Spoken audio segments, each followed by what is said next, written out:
Եթե ասեն ինչ կուզեիր հետ բերել անցյալից, ես կասեի մայրս լիներ։ Ոչինչ, թող մի օր էլ ճաշը լիներ անալի,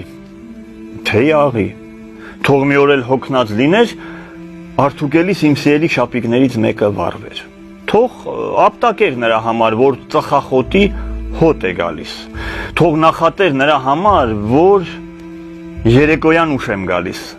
մեծերին ես չեմ հարգում, դասերից շատ եմ փախչում, նեղացնում եմ աղջիկներին, հարևանի հավերին քար եմ գցում, թող կիրակի առավոտյան երազներս կիսատ մնար, խոհանոցում ամանները լվանալու չխ-չխկոցից, թող թաքուն ծնկաչոք աղացելիս տեսնեի մատուրում, օտար հողում զավակների,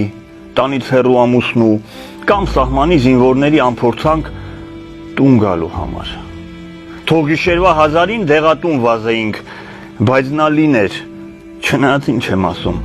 եթե լիներ ինքը կասեր, թող վատ բաներ ինձ հետ լինեն, թող ձեր ցավը գա ինձ կպչի, թող դավաճաններ չլինեն, թող Արցախը մերը լինի, թող սահմաններն ամուր լինեն, ու ամեն օր ծննդատան հերթերում պապուտատեր իրար գրկեն։ Չգիտեմ ճիշտ կլիներ, որ նա լիներ, թե որ լիներ, այս վիճակից շատ կտանջվեր, որ մեր ցավը հետը տաներ։